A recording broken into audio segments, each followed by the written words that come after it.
문재인 대통령이 첫 검찰총장으로 문무일 부산 고검장을 지명했습니다. 이제 막 이륙을 시작한 문재인 정부의 국정과제, 검찰개혁이 목적지까지 무사히 착륙하기 전 문무일 후보자는 과연 어떤 역할을 하게 될까요? 이 문제와 관련해 세 분 모시고 말씀 나눠보도록 하겠습니다. 장윤선 오마이뉴스 기자 계속 자리하고 계시고요. 양지열 변호사님 자리하셨습니다. 예, 안녕하세요. 예. 이번 주엔 처음 나오신 건가요? 예. 오늘 수요일이죠? 예, 수요일이요. 예. 저희가 월요일 날 이재화 변호사가 왔을 때, 4명 중에, 소병철도 안 되고 문무일이 될 것이다. 예. 그 예측을 했거든요. 예. 그 얘기를 듣고 문무일 그 다음날. 그 또 G20이 나가기 전에 임명하고 할 것이다. 예. 근데 예측 가능성이 좀 있으신 분이었죠. 사실 나머지 4분 중에서 예. 실제로 이제 2분보다는 무게감이라는 측면에서 서병철 현재 이제 교수님이시랑 또 문무일 현재 부산 고검장 아직 직전에 지금 토크 들어간 거 아니나요? 아닙니까? 예, 알겠습니다. 죄송합니다. 차재훈 교수님 자리하셨습니다. 예, 안녕하세요. 예, 제 소개 한참 기다렸습니다. 예. 죄송합니다. 죄송합니다. 앞에 말 많은 패널이 나왔고, 소개하자마자 바로바로 얘기를 해갖고. 아니, 질문하시는 줄 알았어요. 질문을 하셨죠. 질문하시는 줄 제가 알았어요. 알았어요? 우리가 예측했다 그러니까 예측 가능한 예측이라 그러면서 막 얘기를 한 거예요. 다시 한번 돌려볼까요? 방송국 사장에 막 돌리게? 자, 그런데 이런 우려는 있었잖아요. 법무장관도 호남. 아, 그런데 이제 그 중에 소병철 순천, 문무일 광주. 그 두 분은 그래서 그 지역 때문에, 지역 배려 때문에 안 되지 않겠느냐 하는 우려도 좀 있었거든요. 그렇죠. 근데 지금 뭐 검찰개혁인데 그 지역 안배, 지역 배려 이거 따질 때가 아니잖아요. 그것 때문에 일부러 안침하는 사람들을 찾지는 않았을 거라고 저는 믿습니다. 왜냐하면 이제 문무일 지금 후보자 같은 경우가 검찰 내에서 많이 꼽혔던 분이에요. 기수 자체도 그렇기도 하고. 예.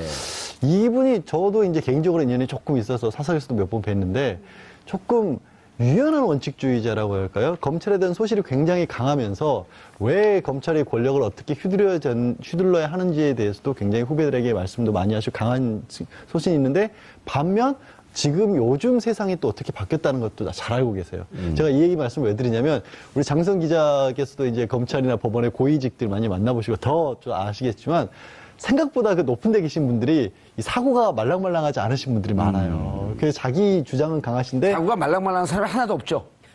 있긴 있어요. 그래요? 네, 제가 이제 문무일 지금 후보자가 그런 분이라는 말씀을 드리려던 참이었어요. 예. 예.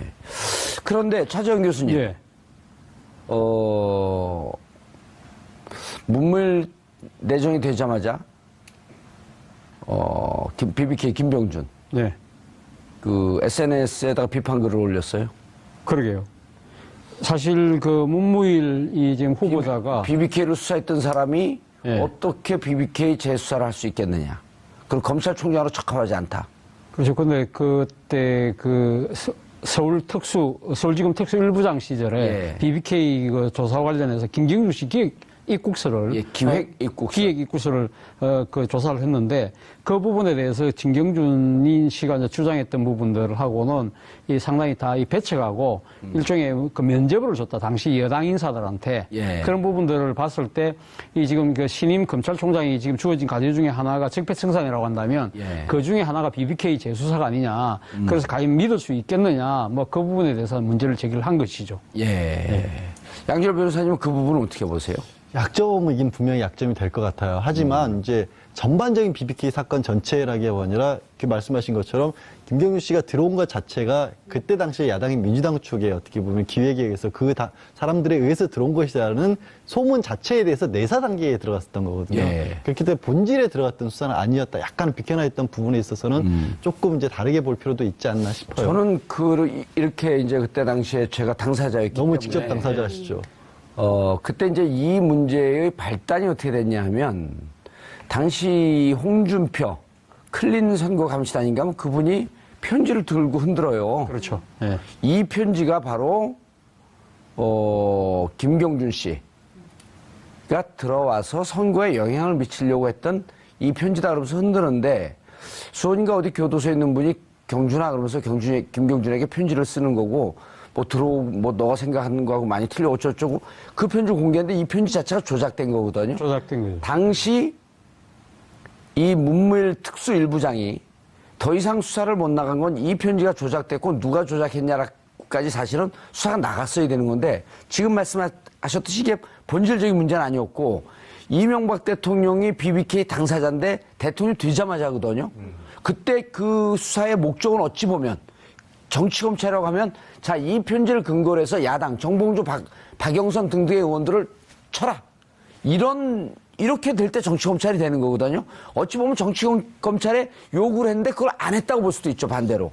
그렇죠. 거기 예. 내사에서 아예 접수도 안 하고, 그러니까 내사에서 끝났다는 얘기는. 내사에서 끝났어요? 예, 사건으로 만들지를 않았다는 거거든요. 그러니까 본인이. 내사 종결 선언했죠. 예, 풍문 정도일 뿐이기 때문에 내가 건드릴 수 있는 부분이 아니다라고 끝내버렸기 때문에 말씀하신 것처럼 이제 BBK와 연관이 돼 있는 부분은 맞고, 뭐 원하는 분들은 그럴 거예요. 그렇더라도 용감하게 파헤쳐가지고 진실을 파헤쳐서 이명박 뭐 대통령 당선자가 실제 오너다 이런 거 주인이다 BBK 주인이다 이런 것까지 수사를 했어야 되는 게 아니냐. 불가능하죠. 그거는 사실 어렵죠. 사실 그때 박영선 의원도 고충을 많이 겪었는데 그 고충의 정도가 제일 많이 겪은 사람이 누구라고요? 예. 그러니까 저도 가만히 있잖아요. 예? 가장 피해 당사자가 가만히 계실 정도요. 그러니까 저는 그거를 그 김경준 씨 견해에 동의하지 않는 게 사실은 야당을 치라고 했던 미션이었죠.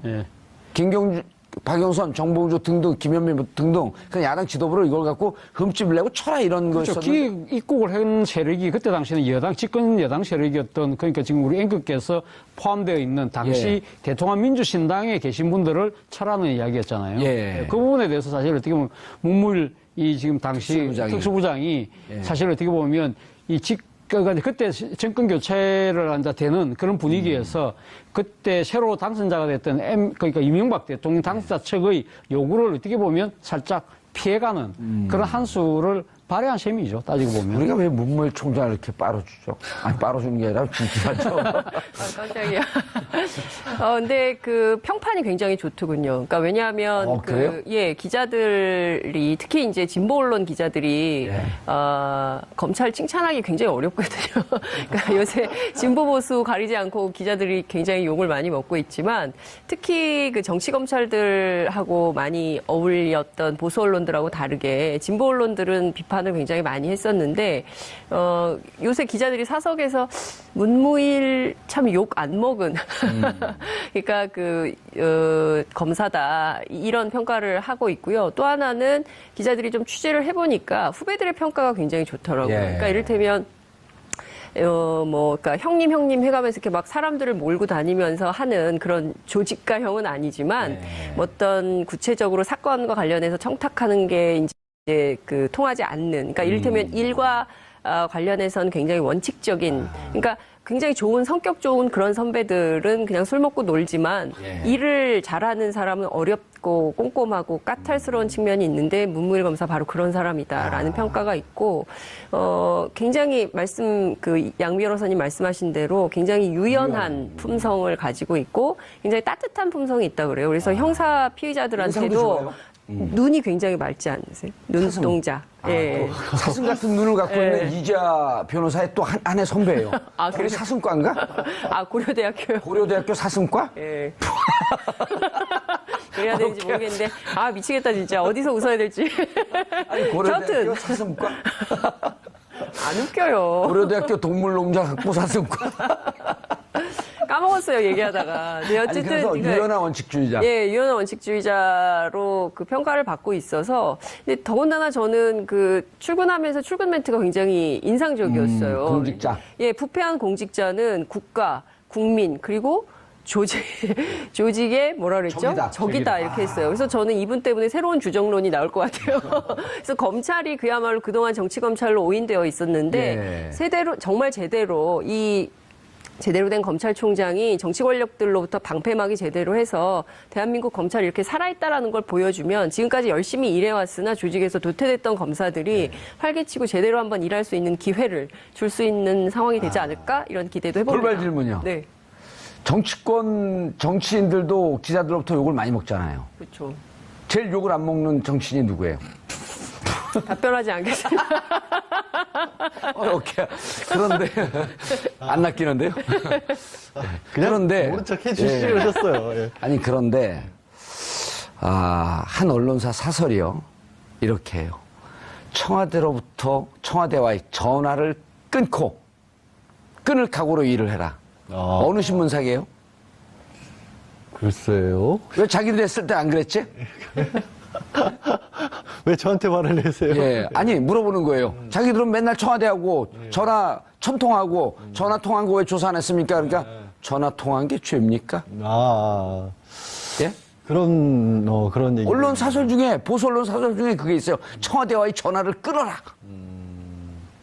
그러니까 일종의 그 지금 사정 당국을 예. 이끄는, 그러니까 뭐 과거에 그런 일이 참 많았었잖아요. 대통령 당선되고 얼마 안 돼서, 그러니까 대통령이 어떤 정치적인 어떤 목적을 위해서 검찰이라는 칼을 휘둘렀을 때 정말로 말씀하신 것처럼 청와대에 긴밀하게 연결 관계가 돼서 예. 이른바 정치 보복을 했을 때 많이 쓰였고 그런 의미에서 정치 검찰이라는 얘기가 나왔고 그러기 위해서 검찰에 막강한 힘을 실어주면서도 또 독립 아닌 독립을 시켜줬던 거 아니겠습니까? 예. 그런 것들을 하지 말라는 의미 자체는 좋은데 지적하신 것처럼 과거에 그러지 않았다라는 얘기도 있고 하필이면 저기 그 홍준표 대표와의 그 얘기는 조금 있다. 알겠습니다. 그런 부분도 세 분에게 있는 것 제가 같아요. 예. 그 하나의 예측 문제를 낼게요. 문무일 검찰총장은 이명박 대통령과 관련되어 있는 BBK 재수사를 할 것 같다, 안 할 것 같다. 저는 한다고 봅니다. 오, 깜짝이야. 왜요? 정답을 말해갖고. 양지열 변호사님은요? 그 부분은 이미 정권 차원에서 재조사가 들어갔잖아요, 사실. 그래요? 예. BBK가요? BBK를 포함해서 당시에 BBK도 있었고 뭐 그동안에 뭐 4대강 사업이라든가 이런 문제가 많았던 부분들을 BBK는 재수사 들어갈 때는 기사는 안 나왔는데. 수사가 아니라 그러니까 재조사? 다시 들여보다 보겠다 이런 이런 얘기들. 교수님은요? 저도 뭐 아마 하지 않을까 하는 생각이 듭니다. 뭐 지금 문무일 지금 그 후보자 자체가 예. 이 BBK를 둘러싸고 지금 또 여러 가지 의구심을 사고 있는 이분들이 상황이기 축이 때문에 대단한데 예. 변호사 계시지만 무작정 재조사 들어가기 쉽지 않은데 만약 이제까지 없었던 새로운 증거가 나온다고 한다면 그리고 새로운 증거가 좀 유력하다고 한다면 근데 마치 제가 새로운 증거를 알고 있는 것 같잖아요. 홍로에서 아니 이미 다 했어요. 시청자분들이 이쯤 되면 다 알아차립니다. 그러면 예. 자 이제 미스터 홍. 홍준표 신임 자유한국당 당 대표. 예. 그러니까 홍준표 당 대표가 이제 정치자금법 위반으로 예. 사실 재판을 받아서 1심에서 유죄 받았고 2심에서 그게 무죄로 뒤집혔지 않습니까? 그리고 그 이른바 성완종 리스트에 적혀 있었던 홍준표 그 현재 당대표를 수사했던 분이 이제 지금 현재 검찰총장이 된 겁니다. 예. 그리고 굉장히 그때 당시 2심의 무죄에 대해서 강력하게 분노했어요. 문무일 문무일 현재 검찰총장 후보자가. 수사본부장이었었나요? 왜 그러냐면 그게 감정적인 어떤 게 아니라 그분의 말씀은 기존의 대법원 판례와 완전히 배치되는 거고 1심에서 인정이 됐던 증거들을 2심에서 완전히 증거를 배척하는 방법을 해서 무죄를 했는데 연결고리 하나를 그냥 뚝 끊어버렸다는 거예요. 근데 그 끊었던 연결고리가 이게 법리상으로 말이 안 되는 거다. 그래서 사실 그때 무죄가 나왔을 때 보도자료까지 다 준비를 해서 이거를 반박을 하려고 했었는데 대법원의 법리가 그동안의 법리와 어긋나는 부분이기 때문에 대법원에서 본인은 뒤집힐 거라고 생각을 하셨기 때문에 자제했다라는 식으로 말씀하셨거든요. 그러면 이분의 만약에 지금 야, 홍 대표의 잠 못 이룬 밤이 이제 시작됐네요. 그러니까 검찰총장 후보자의 말씀이 맞다면 어허. 홍 대표는 정말 지금 홍 대표님이라고 좀 해주세요. 홍 대표님 오래 안 계실 것 같은데. 아니, 그렇게 말씀하시면 안 되죠 또. 그래요? 그래도 아니, 제1야당 대표인데. 문무일 그 검찰총장 후보자의 말이 맞다고 한다면. 그렇죠. 만약에 맞다고 한다면 정말. 그러면 우리는 수도 전제가 있죠. 딱 있어요. 그렇죠. 그리고 예. 이제 님자를 웬만해서 잘 안 붙이는 게 대표라는 게 공식 직함이니까. 아, 그래요? 예. 전 붙이고 싶어요. 존중해주고 싶어. 대표님. 그또 악연이 예. 두 사람의 악연이 또 지난번에도 한 번 있어요. 2004년에도 거슬러 올라가요. 그때 당시에도 아마 노무현 전 대통령 측근과 관련된 특검이 운영되고 있었을 때 예. 홍준표 현재 당대표가 노무현 대통령과 관련된 비자금 의혹이라면서 그때 그 양도성 예금 증서 100억짜리인가를 들고 갔다고 합니다. 이 현재 그 검찰총장이 후보자인 문무일 당시 특검에게. 예. 그랬을 때 이제 왜냐하면 연수원 기수로 4년이고 대학도 선배고 학은 영주표 의원이었죠. 그때 이게 면박을 주셨었대요. 그 지금 문무일 후보자가. 그래요? 이거 위조된 건데 이런 거 가지고 왜 나한테 수사를 하라고 하냐. 그래서 굉장히 그때도 홍준표 당시 의원이 나오면서 기분 나빠했다는 그런 얘기가 언론에 나왔어요? 아니면 그냥 개인적으로 알고 있는 거예요? 아니, 이거는 나온 얘기고요. 예. 좀 전에 그 당시 홍 현재 대표의 판결과 관련된 부분은 사실은 언론에서 나온 것 같진 않아요. 판결이요? 그저 2심 무죄 판결이 무죄 잘못됐다는 판결에, 거에 관한 예. 얘기는 거의 제가 비하인드 스토리. 예, 언론에는 얘기가 안 나온 걸로 제가 알고 있습니다. 오늘 여기서 처음 얘기한 거예요. 그러니까 제가 그 모든 언론을 하나도 안 봐도 그런 얘기 얘기해도 되는지 모르겠습니다만. 아니, 그러니까, 예. 왜냐하면 예. 그때 당시에 법조 출입 기자들이 그 부분에 대해서 논평을 할 것이다라고 하는 얘기까지 나왔었어요. 예, 그렇나요? 예. 예. 근데 논평을 자제를 하신 걸로 알고 있어요, 저는. 외부에 보이지 않는 손에 의한 건 아니에요. 그런 건 아니에요. 그런 건 아니고 어차피 이거는 그러니까 대법원에서 법리가 바뀔 수도 있죠. 예. 법리가 바뀔 수도 있지만 현재까지로서는 어차피 아니라고 봐서 넘긴 거죠. 믿고. 예, 차재현 교수님. 예. 그런데 그때 당시에 송환정 리스트도 총 7명인데 그렇죠. 홍준표, 이완구 두 분은 기소했는데 친박 의원 6명은 불기소했다. 예. 그렇죠? 예. 이것도 정치적인 고려한 거 아닌가라고 하는 비판하는 분들이 분명히 있어요. 그렇죠. 그래서 오늘 사실 오늘 그 후보자로서 예. 청문 이제 그 준비를 하기 위해서 출근할 때 기자들이 오늘 이 부분에 대해서 물었습니다. 예. 물으니까 이런 이야기를 했다고 그러면 정말 최선을 다했다. 사람이 할 수 있는 것은 다 했다. 사람 할 수 있는 건 다 했다. 인간으로서. 그래 지금 이야기를 했습니다. 했는데 본인 입장에서는 아마 또 역으로 또 이렇게 항변할 수도 있겠죠. 사실 당시 총리였던 예. 이완구 총리, 현직 총리를 기소를 했다. 그러면 내가 자고 우면하지 않고 했다는 것을 그대로 보여주는 것이 아니냐. 뭐 그런 이야기도 될 수 있는 것 같고요. 그리고 또 권력의 하나는 눈치를 보지 않았다. 권력의 눈치를 보지 않았다는 거죠. 그렇게 쉽게 얘기하지 뭐 자고 우면한 게 전혀 없다. 이렇게 어렵게. 아니, 제가 그분의 직접 화법을 그대로. 아니 그러니까 저분 지금 나오고 있어요. 화면에 나오고 있는데 눈은 선하게 생겼구만. 그 말씀을 예. 그 책을 많이 읽으셨어요. 그래서 누가요? 특히 고전 같은 걸 되게 많이 읽으셔서 저런 식의 화법들을 많이 쓰시는 편이세요. 그렇다고 해서 자고 우면 무슨 고전이라고 해. 다른 표현이에요 저거. 그거 어렵다고 얘기해놓고 제가 얘기하니까 또 그러세요. 저거 말고도 저는 이제 말씀을 하실 때, 그러니까, 왜 제가 책 많이 읽었다는 얘기도 왜 하냐면, 또 아까, 저기 왜 제가 누워서 침 베는지 모르겠지만 법조인들이 법은 잘하는데, 예. 인문학적 지식이 딸리는 분들도 또 꽤 있거든요. 근데 근데 일단 법조인들은 사법고시 볼 때 책을 많이 봐서 그런지 일종의 그 독서 중독증이 있더라고요. 항상 책을 갖고 다니더라고. 그게 이제 거기서 이제 말씀하신 게 정말 맞아요. 예. 중독증 걸린 분들도 있고, 이게 한 가지 또 특징 중에 하나가 또 사법시험이 이 분량이 많잖아요. 분량도 많고 법이란 게 있다 보니까 그게 왜 이 법이 만들어지는지 묻지도 따지지도 않고 외우는 분들이 또 많아요. 사법시험 출신들 예, 중에. 그런데 근데 이분은 이거를 취지를 또 다 꿰고 계시더라고요. 다 찾아보셔가지고. 그것도 특이했어요. 제가 만나보면서. 말씀 들어보니까. 양절 변호사도 참 고대네요, 진짜. 그래서 그러는 건 아니, 아니, 저랑 기수가 너무 차이가 나서 무슨 왜 저렇게 이렇게 극찬을 할까? 아니, 그건 아니고. 아니, 근데 고대 이야기 나온 김에 제가 뭐 좀 고대 동문회 하나요?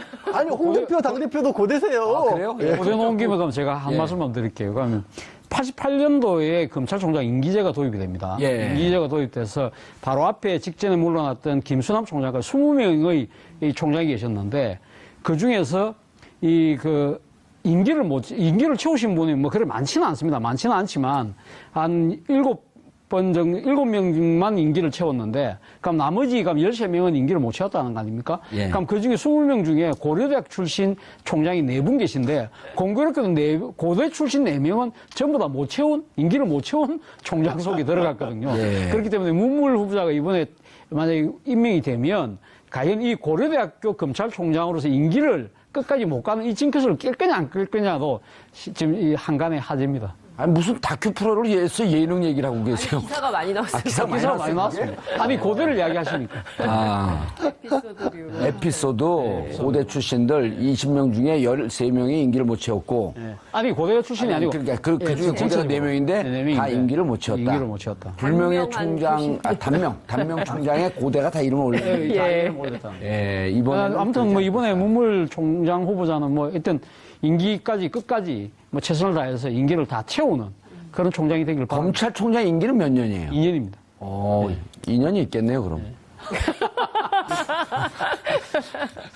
예. 날이 더워서.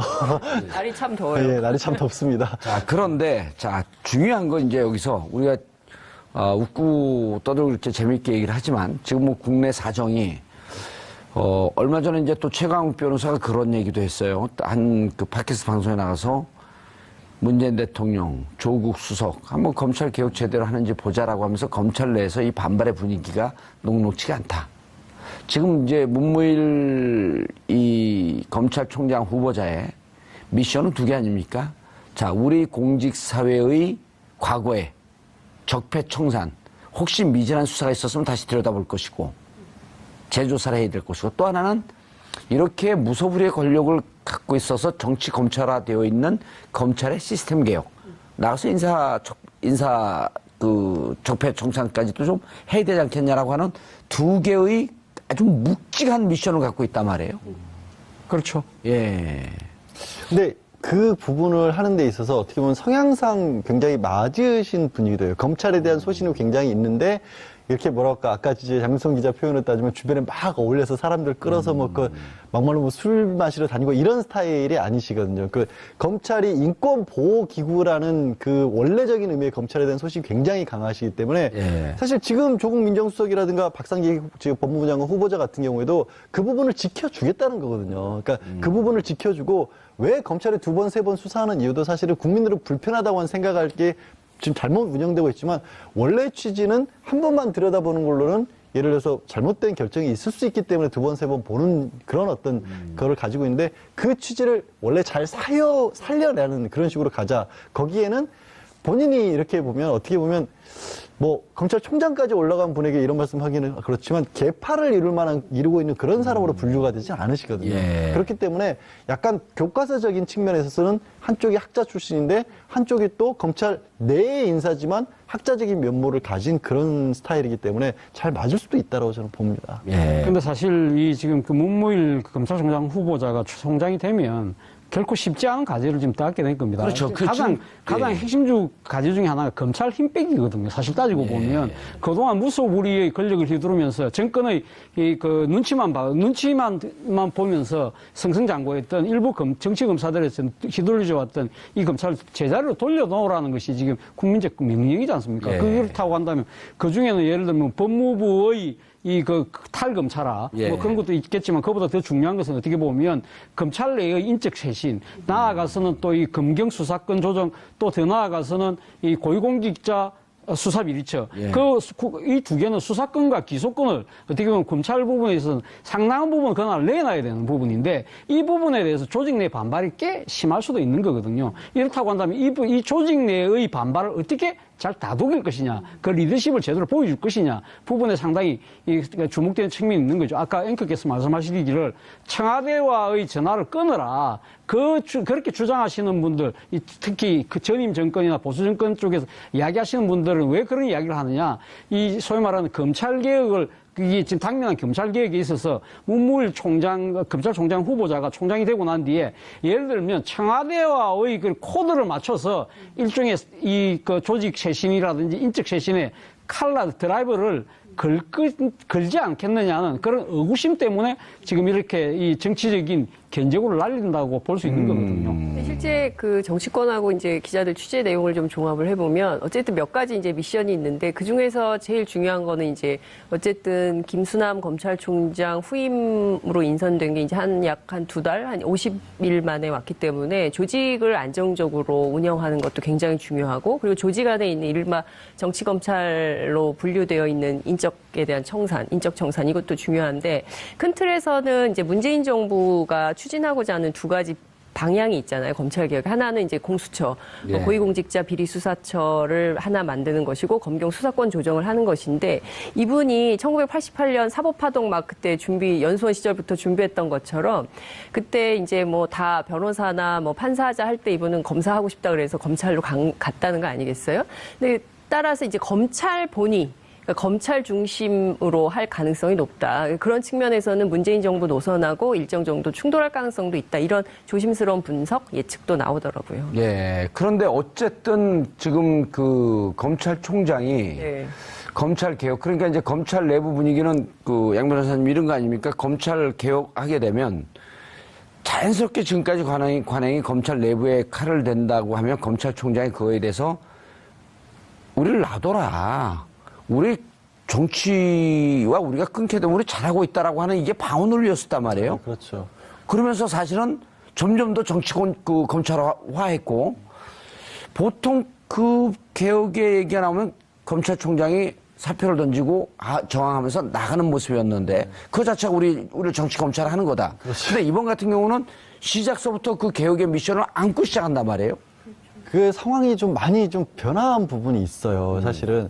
물론 이제 지난번 뭐 최광욱 변호사 팟캐스트, 손혜원 의원과 하던 그 팟캐스트에서 이 검찰이 지금 개혁에 반발하면서 막 청와대를 뭐 비난하고 이런 얘기가 나오고 있습니다만은 일부가 그렇다라는 거고 전반적인 어떤 흐름, 특히 이제 어떻게 말씀드려야 될까? 조금 실무진에서의 검사들은요. 부장검사급 밑으로. 밑으로는 이래서는 안 된다는 거. 그다지 반발이 없어요. 왜? 지금까지는 진짜 그런 겁니다. 정치 검찰으로 가는 수뇌부의 몇몇 분들이 자기 권력을 다 놓지 않기 위해서 쥐고 있던 게 밑으로 내려가면 무슨 일이 되냐면 그냥 일이 많아진 것 뿐이에요. 잡무가. 그럼 그 밑에 일선 검사들은 밤새고 죽어나갈 정도로 힘이 들어서 했는데 그거를 하나도 포기하는 이유가 결국에는 위에서 이거 다 우리 거야라고 꽁꽁꽁 싸맸거든요. 그 중에서 핵심적으로 검찰이 가져가야 될 것이 무엇인가를 추려내는 원래적인 의미의 검찰로 가면 그런 부분이 줄어들 거고 반발도 줄어들 거기 때문에 오히려 일선 검사들이 왜 딱 단쪽으로 비교해서 노무현 전 대통령 검찰을 개혁하셨을 때는 검사들이 들고 일어났잖아요. 그렇죠, 진짜 10년이면 강산이 변한다고 그 10년 사이에 법조계의 분위기가 바뀌었어요. 검찰 분위기도 바뀌었고. 그리고 그거를 아마 문무일 검찰총장 후보자도 아실 거고요. 그래서 저도 내부에 막 사정의 칼을 들여대는 작업이 사실 조금 이루어졌어요. 다행히 지난번, 다행이라는 표현이 좀 이상하지만 서울중앙지검장과 검찰국장과의 술자리 파동으로 인해서 기수 정리가 좀 됐어요. 그 부담이 이미 덜어진 상태에서 검찰총장으로 들어오기 때문에 자신이 직접 손을 대야 되는 검찰 내에 오래된 묵은 세력들이 상당 부분 이미 좀 정리가 된 상태에서 들어온다는 거죠. 그리고 밑에서 바치는 힘은 조금은 다를 수 있다는 거죠, 과거와는. 근데 저는 그렇게 뭐 아직까지 낙관은 좀 이르지 않을까 하는 생각입니다. 사실은 뭐 2003년도에 이 일선 검사들이 그때 노무현 대통령이 취임하자마자 했던 검찰 인사에 대해서 강력하게 반발하면서 검사와의 대화가 있었지 않습니까? 그런 분위기는 분명히 아닌 건 맞습니다. 맞는데 문제는 이 지금 검찰, 경찰 수사권 조정 그리고 또 공수처 문제 같은 경우는 결국 검찰이 갖고 있는 가장 큰 권력이라고 할 수 있는 수사권과 기소권을 상당 부분을 지금 떼내서 지금 딴 데 넘겨줘야 된다는 상황이거든요. 그렇죠. 과연 그런 일선 검사들이 자신들의 가장 강력한 권한을 떼내는 데 대해서 얼마만큼 공감을 할 것이냐는 거죠. 일단은 지금은 다 이 목소리를 낮추고 있지만 자신들의 실질적인 권한이 떨어져 나갈 때 있어서 상당히 반발할 가능성이 높다는 거죠. 예를 들면 제가 11년도로 기억을 하는데 당시 대검 중수부를 폐지할 때 그때 하극상이 일어났지 않습니까? 최재경 그때 당시 이